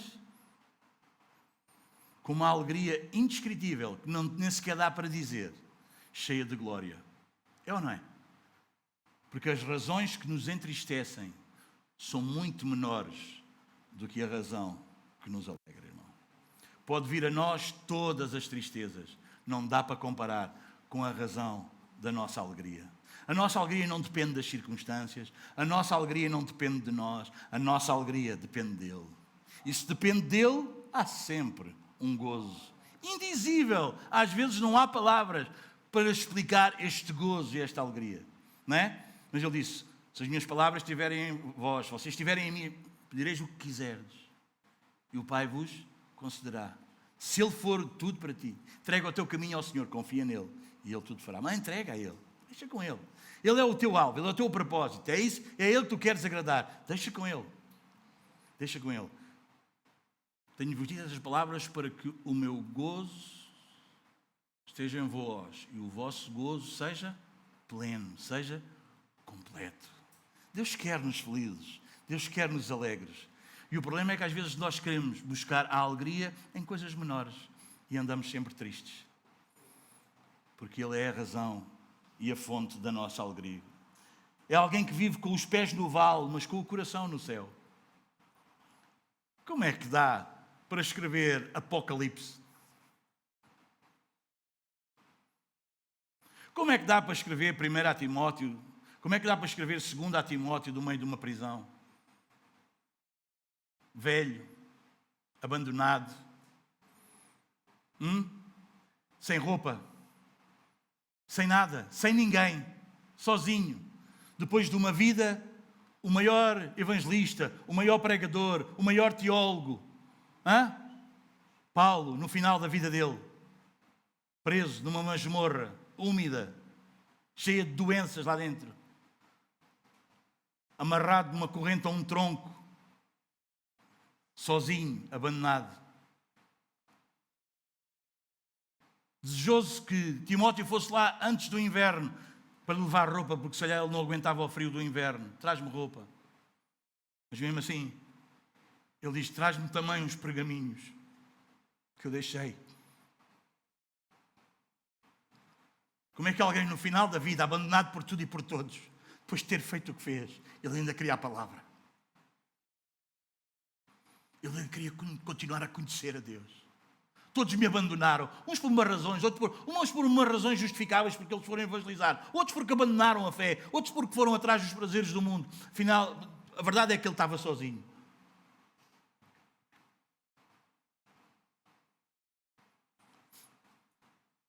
Sozinho, mas nunca só. Sozinho, mas nunca solitário. Sozinho, mas nunca abandonado por homens, mas nunca deixado ali por Deus. E por causa disso tudo que ele passou, é que nós podemos estudar a segunda carta a Timóteo. Gente que não quer passar nada na vida, nunca deixa nada para a geração a seguir. Gente que nunca quer pagar o preço. Gente que nunca quer tudo de mão beijada. Nunca deixa nada para a geração que vem a seguir. Gente que quer um evangelho para ter uma vidinha, oh, não.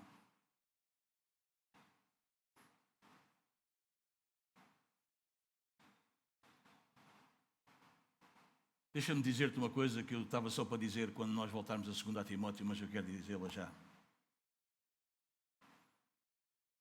A maneira do teu viver vai determinar a maneira do teu morrer. Como é que tu queres morrer? Como é que tu queres morrer? Tens um propósito na vida. Paulo tinha um propósito. Combati o bom combate. Qual é o propósito que tu tens da vida? Tens um propósito para o qual morrer, dar a vida. É que se não tens um propósito para o qual dar a vida, não tens razão para viver.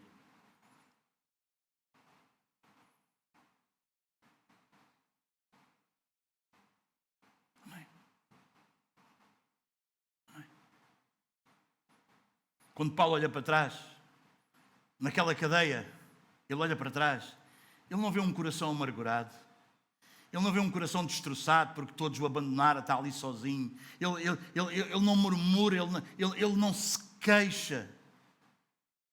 Ele diz, eu agora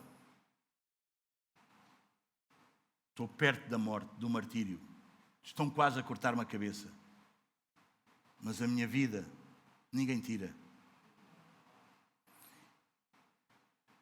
A minha vida não é Roma que tira a minha vida. A vida, nesta última hora, como em toda a minha vida foi para Deus. E agora é como libação, como oferta. Porque a minha vida foi sempre uma oferta. Não tenho nada a minha vida como preciosa, a não ser que cumpra o propósito. E ele olha para trás e diz, eu combati o bom combate. Eu vivi todos os dias para o meu Senhor e Salvador. Eu posso morrer. Não é Roma que me tira a vida, sou eu que me entrego ao meu Senhor. Mas não foi um ato no final da vida, foi toda a sua vida. Porque ele teve um propósito para o qual viver. A gente está sempre à espera de momentos especiais, tempos especiais, de oportunidades atrás do púlpito para a sua vida. Uau, agora. Não, é o teu dia-a-dia. Pela compaixão de Deus, rogo-vos, irmãos, que apresenteis os vossos corpos. Quando é que ele escreveu isso? Para os romanos. Como sacrifício vivo, santo e agradável a Deus. Que esse é o vosso culto racional. Não se moldem ao mundo. Não tomem a forma do mundo. Mas deixem-se renovar, transformar no entendimento. Para que possam experimentar, comprovar qual a boa, perfeita e agradável vontade de Deus. Quando, Paulo? No final? Não, todos os dias.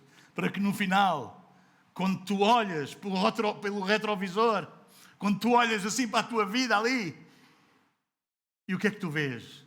Diz-me o que é que tu vês hoje quando te colocas no retrovisor. O que é que tu vês hoje? Como é que são os teus dias? Aleluia. Aleluia.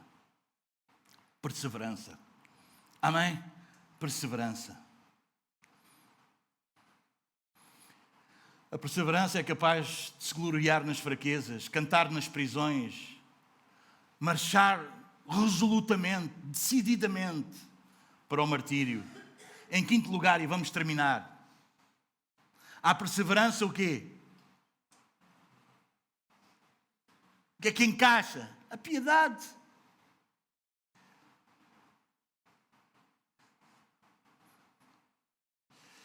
Piedade trata daquela consciência muito prática de Deus em todos os aspectos da nossa vida. Deus está em tudo. Vocês entendem, irmão? Vocês entendem? É tu conseguires perceber, entender Deus em tudo. Vocês entendem? Há gente que mete Deus só ao domingo. Bom, Deus está ao domingo lá na igreja.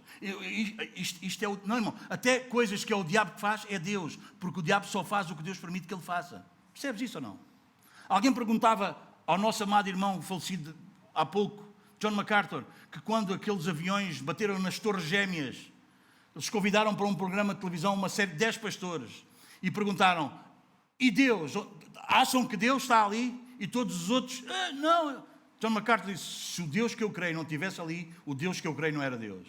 Claro que está, irmão, porque mesmo quando é o diabo a fazer as coisas, é Deus que determina isso, porque Deus determina todas as coisas. O diabo é um cão de trela na mão de Deus. Chegas só até ali e é até ali que fazes. Percebes, irmãos? Numa grande casa há vasos de honra e vasos para desonra. Há coisas que só filhos de Deus podem fazer e há coisas que precisam ser feitas que só os filhos do diabo podem fazer.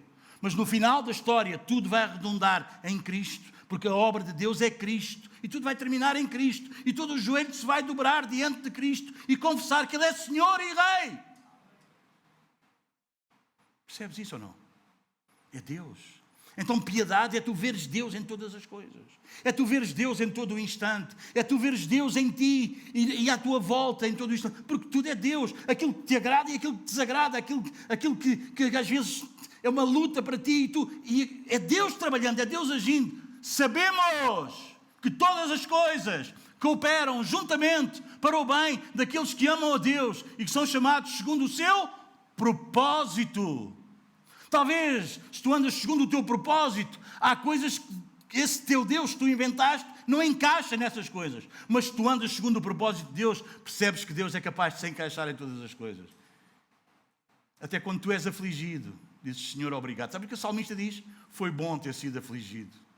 É porque a gente gosta de ser afligido. Que fantástico ser afligido. Oh, não!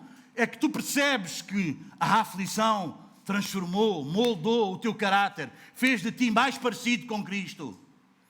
Não é fez de ti alcançar mais a riqueza, é fez de ti mais humilde, mais parecido com o Filho de Deus. Que essa é a obra dele na tua vida. Amém? Piedade é a virtude que descreve o nosso relacionamento certo com Deus. Essa é, é o que essa virtude descreve. É a qualidade do caráter que torna uma pessoa distinta das outras. Ela vive acima das coisas medíocres, como eu vos dizia, aquelas coisas mesquinhas da vida. Ela vive acima disso. Ela vive acima das paixões. Ela vive acima das pressões. Percebe? Alguém que teme a Deus não teme mais nada, nem os homens. O apóstolo Paulo diz lá a Gálatas: se eu fosse servo de homens, nunca poderia ser servo de Cristo. Irmão, um pastor serve as pessoas, mas servindo a Cristo. O pastor não é para fazer a vontade do rebanho. O pastor é para trazer a vontade de Deus para o rebanho, quer o rebanho goste ou não. Não percebi. Das paixões e das pressões que controlam a existência dos outros. Ele vive acima disso. Há pessoas: não faço isto por causa deste, não faço aquilo por causa do outro.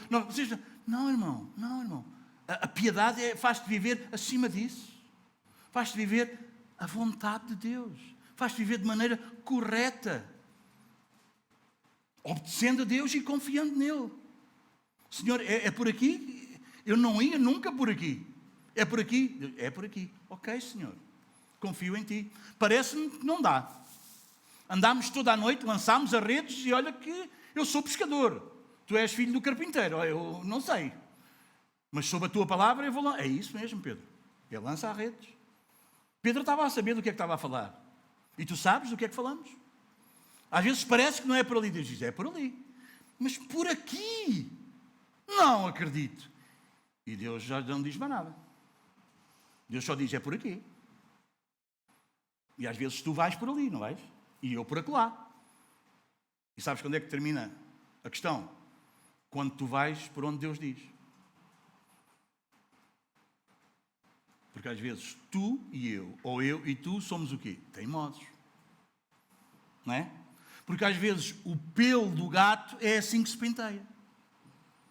Mas Deus diz: não, penteia assim. Mas assim Não dá para pentear, Deus. Como é que a gente vai pentear o pelo do gato assim ao contrário? Fica todo ouriçado. E Deus diz, vira o gato. Mas é assim que se penteia. Conseguimos entender ou não? Conseguimos entender ou não?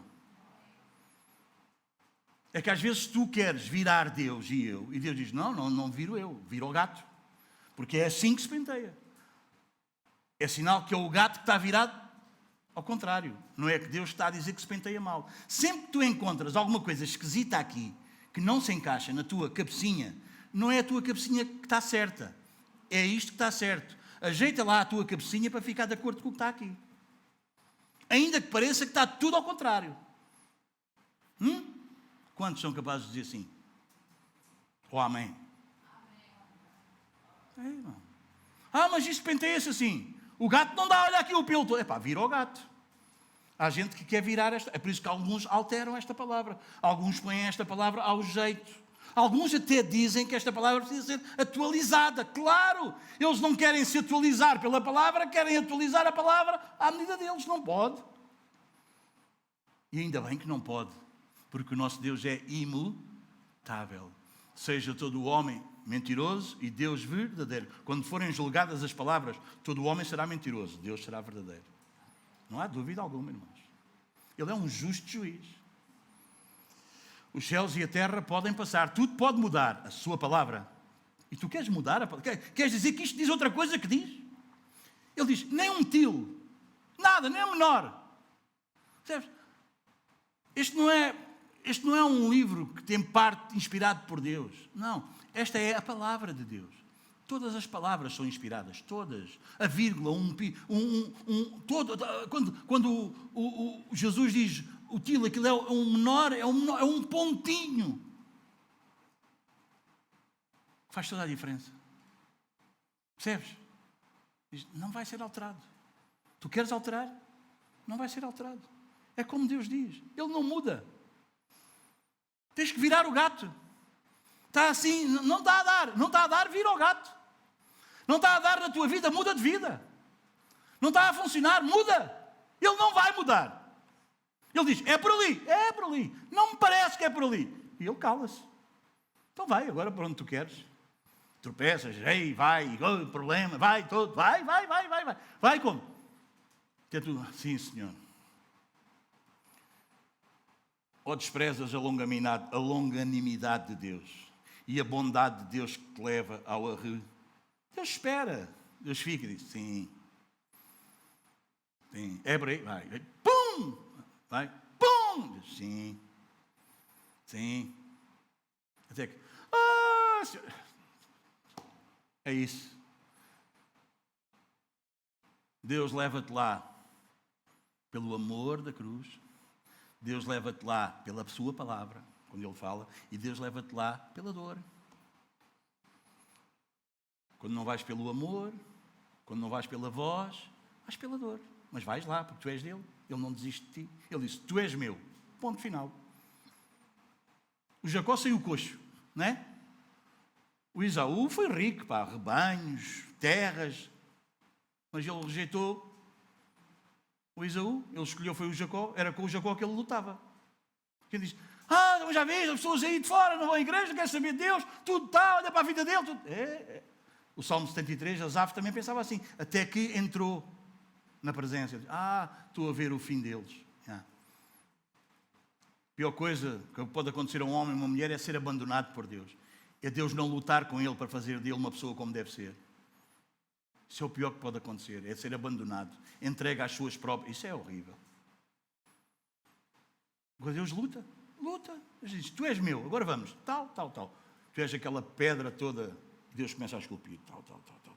Ei, já parece a mão de Cristo. Ei, parece a mão de Jesus. Olha, o braço, parece o braço. Vai. Ainda falta tudo o resto. Pum. Só que este pum não é uma música. É ai. Mas sabes uma coisa? Tu desejas isso. Tu queres isso. Dizes, sim, Senhor, está a doer. Sim, Senhor, está a custar tanto, Senhor. Mas sabes também uma alegria em mim, porque eu sei que o que tu estás a fazer em mim é fazeres-me parecido com Cristo. Estás a moldar o meu caráter. Sim, Senhor, está a doer tanto. Está a custar tanto, Senhor. Mas não está a custar porque eu não quero mudar. Está a custar porque eu sou tão diferente. mas eu quero ser como tu. Faz, Deus, eis-me aqui, entregue-me nas tuas mãos, lança-me nos teus braços. Jesus disse, se é possível, passa de mim este cálice, contudo faças a tua vontade, não a minha. Pois, é preciso isso, faz-se. Sim, Senhor, eu quero-te. Eu quero-te. Ensina-me a querer-te. Ensina-me a pedir-te o que tu queres para mim. Eu só quero o que tu queres. Ensina-me, Senhor. Ensina-me a querer o que tu queres. Mostra-me o que tu queres. Leva-me a desejar o que tu queres. É isso. Isso é vida piedosa, é ver Deus em tudo. Aleluia! É compreendermos, irmãos, que esta virtude, esta piedade encaixa aqui a seguir à perseverança, sim, porque nós perseveramos não esperando uma catástrofe, nós esperamos pacientemente a glória e vamos sendo transformados nesta vida piedosa, já experimentando um pouco dessa glória aqui. É por isso que Ele nos colocou na igreja. É preciso compreender que a nossa maior necessidade é dessa vida piedosa. O apóstolo Paulo chega ao ponto de dizer que a piedade para tudo é proveitosa. O exercício físico, ok, é fixe, mas a piedade para tudo é proveitosa. E a piedade, a fraternidade. Claro, Filadélfia, traduzida aqui por fraternidade, significa amar o próximo como se ama a um irmão de sangue. Amamos os nossos irmãos de sangue não apenas por as suas virtudes, mas apesar das suas fraquezas. Não apenas por causa dos seus méritos, mas apesar dos seus deméritos. É assim que devemos amar uns aos outros na igreja de Deus. Pedro fala sobre o amor fraternal não fingido. Hebreus fala-nos que devemos amar com um amor constante. O amor fraternal. Devemos amar os nossos irmãos, sejam quais forem as suas diferenças, de cultura, de classe. Vocês percebem, irmãos? Devemos amá-los. Isso acarreta levar-nos o quê? Levarmos o quê? Os fardos uns dos outros. Amém, meus amados? E a fraternidade, este amor de irmãos, leva-nos a quê? Ao amor. Qual amor? Ao ágape. Significa o amor sacrificial, o amor de Deus, o amor de Cristo, o amor incondicional. Foi esse o amor demonstrado por Cristo na cruz. Nós não merecíamos nada e Ele amou-nos. Mas nós não continuamos a não merecer nada e Ele ama-nos. Tu não podes fazer nada com que Deus te ame menos, nem consegues fazer nada com que Deus te ame mais. Ele amou. Esse é o amor. Da mesma forma que Cristo nos amou e se entregou por nós, devemos nós amar os outros e também entregar a nossa vida. Isso está em 1 João 3,16. Toda a gente sabe João 3,16, porque Deus amou o mundo de tal maneira que deu o seu Filho unigênito para que todo aquele que nele crê não pereça, mas tenha a vida eterna. Até em 1 João 3,16. Nisto consiste o mais por nós e nós. Isso mesmo, é esse amor, é esse amor. Esse amor é a prova irrefutável de que somos o quê? Nascidos de novo. Essa é a prova irrefutável que nós vimos de Deus. Foi isso que Jesus disse. Se vocês chamarem uns aos outros, os outros vão perceber que eu vim de Deus. João 13, 34, 35. Amém? O amor é tudo, o amor é o final, o amor é o cumprimento de toda a lei. Toda a lei vai acabar, vai desembocar no amor. Esse amor que não exige do outro, mas exige de nós.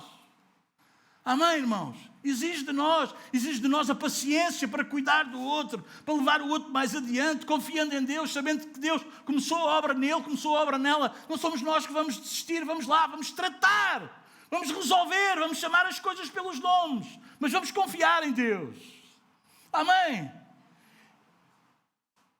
É o último e decisivo argumento que Pedro dá e que diz que este prova com a exatidão, juntamente com todos os outros, tudo é um encaixe que nós somos da família de Deus. A causa desse amor não está no objeto amado, mas está na pessoa que ama. Não amamos por causa dos méritos das pessoas, mas apesar dos seus deméritos. Amém, meus amados irmãos? E vamos ficar por aqui. Já andámos bastante, bem mais do que eu pensava. Vamos amar-nos com esse amor. Michael Green escreve o seguinte acerca disto que nós falámos. Na amizade, na filia, os parceiros buscam mútuo conforto no amor sexual, o eros, mútua satisfação. Nos dois casos, estes sentimentos foram despertados por causa daquilo que a pessoa amada é. No caso deste amor ágape, a situação é inversa. O amor de Deus, este amor ágape, é despertado não por aquilo que somos, mas sim por quem Deus é. Tem a sua origem no agente, não no objeto. Não é porque nós sejamos amáveis, mas sim porque Ele é amor. É o amor que ama. Ele ama a sua igreja. Quem escolheria uma esposa assim? Já viste? Quem escolheria uma esposa assim? Quem escolheria uma esposa assim para o seu filho? Quem escolheria? Não é?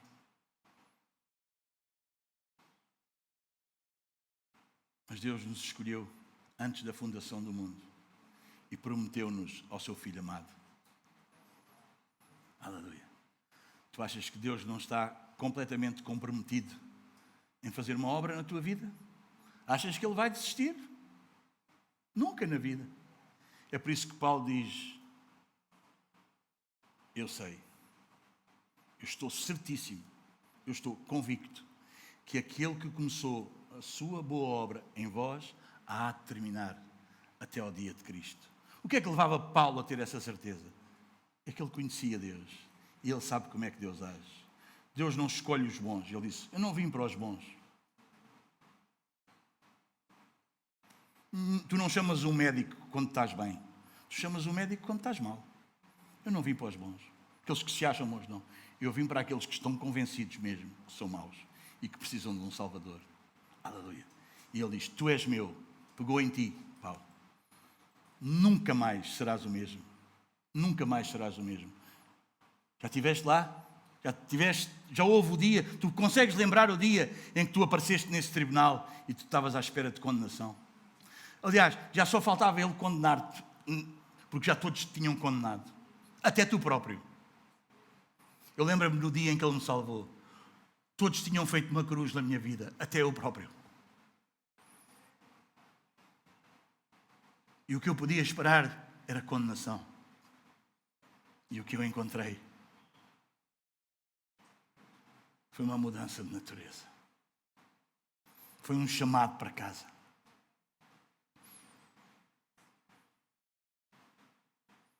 Entramos com um juiz sendo inimigo. Saímos com um pai como nunca tivemos. Não há melhor vida do que esta. Louvado seja o nome do Senhor. Vamos louvá-lo.